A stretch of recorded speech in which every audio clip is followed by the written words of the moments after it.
Christina Lamb is a foreign correspondent for the Sunday Times of London and is also a Wilson Center Global Fellow. She joins us to discuss one of her newest book. It's Kabul, Farwell Kabul, From Afghanistan to a More Dangerous World.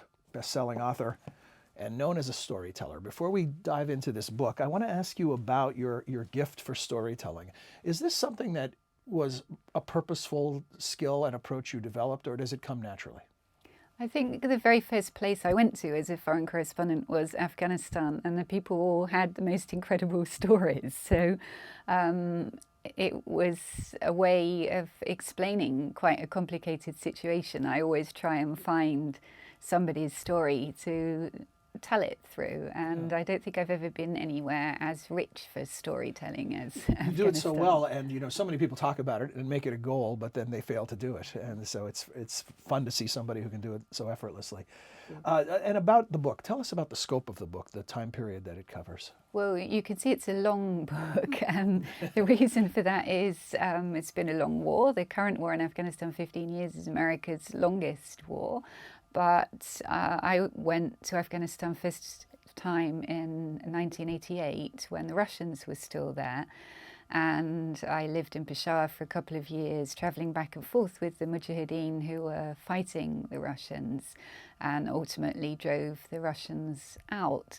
And if anybody had said to me at that time that I would be back in 20 years covering my own country and Western countries fighting in Afghanistan, I would have thought they were crazy, because I had read a lot about Afghanistan in history, and Britain, of course, had 3 wars in Afghanistan, and knew from what I'd read just how difficult it is to get out of Afghanistan. Mm-hmm. And it's a dangerous task. Get out alive is also a difficult thing.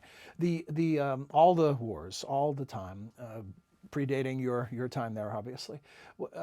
Current status of Afghanistan, with all that intervention, all those attempts to help, better or worse on balance? Well, it's a mixed picture. I mean, I wouldn't like to say it's been a complete waste of time. A lot of lives, 3,500 NATO lives, tens of thousands of Afghan lives lost, and more than $1 trillion spent. So that's, a huge cost.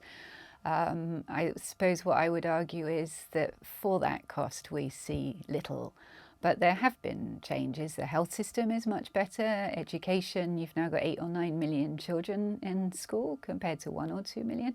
But the fact is that half the children in Afghanistan still have never set foot inside a school.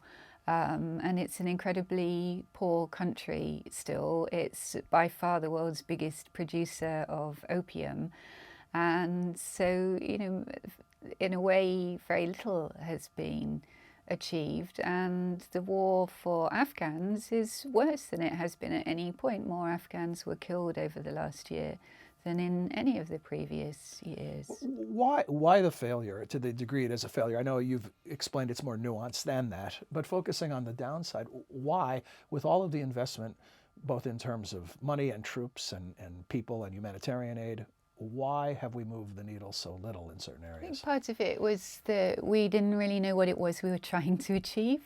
And, I quote on the book General MacArthur. Your opening quote. Yeah, that you should never enter a war without the will to win it. Mm-hmm. And I think that was the case. The first bit, toppling the Taliban regime, was easy, and it's what you do after that. It took 60 days, it didn't cost very much money to remove the Taliban, and it looked like a great success. But, what do you do then? And this was a country that had gone through years of war. It didn't have people who knew how to run a government, and it had no infrastructure. It was a country in a very bad situation. It needed an awful lot of help.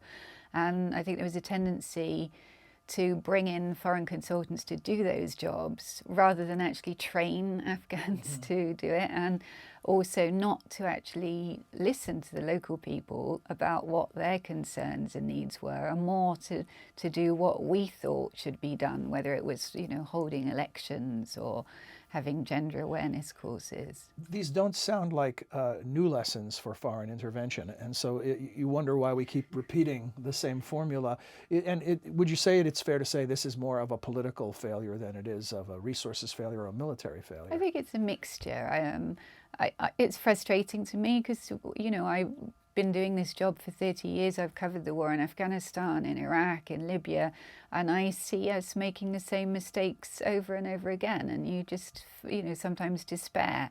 And I would hate people to read my book and take the lesson from that we should never intervene. I don't think that is the lesson. I think if you're going to intervene, you have to do it in a committed way. Yeah. And you have to, have a proper plan. And we just didn't have that in any of those cases. And, one of the things I argue is we don't seem to know how to end wars anymore, and that we tend to take very short-term decisions and not think about the long-term consequences. So when I started off covering the war against the Soviet Union, the aim then was Cold War to defeat the Russians, and it didn't matter how that was done. And one of the ways that was used to do that was to bring people from Arab countries that were considered troublemakers in their own country. A lot of them had spent time in prison, some of them were gangsters and criminals, bring them to fight in Afghanistan to help defeat the Russians. The problem is, if you do that, what happens to those people afterwards? And what happened was those people became al-Qaeda and then ultimately Daesh or ISIS today. And I think you could track all of those things back to that jihad. Beyond the big questions of geopolitics and those lessons learned, what do you want people to take away about the country and its people? Well, obviously I wouldn't have been going back and forth for 28 years if I didn't care passionately about Afghanistan. And so, I love the country because of the storytelling tradition. It's a country with very little literacy, but people very strong oral tradition, very hospitable, a beautiful country, and strange contrasts. Like, a lot of the hobbies of people are fighting with birds, fighting with eggs, fighting with dogs. But people also love beauty and poetry, and I think maybe outside often there's a tendency just to see the sort of men with beards and the dust and all of that. And I want to show the other side of a country with a lot of love for beauty and culture, actually. And your own personal involvement, a final thought, your postscript in the book titled "War Never Leaves You." Explain to us what that means. I think you can't spend time and go through the kind of experiences that I've gone through in Afghanistan and just sort of wash your hands of it and go off and do something different. It's always going to be part of my life, and I'll always, when I meet people who've been in Afghanistan or meet Afghans, I always want to talk to them about the situation there. And I don't think you can just go away and move on and forget about it. Well, thank you for joining us today, and thanks for the book. This is the book, Farewell Kabul. And as it says right here, if you had to recommend one book on Afghanistan, then Farewell Kabul should be it, the Daily Telegraph. We can echo that sentiment. Christina Lamb, thanks for joining us. Thank you.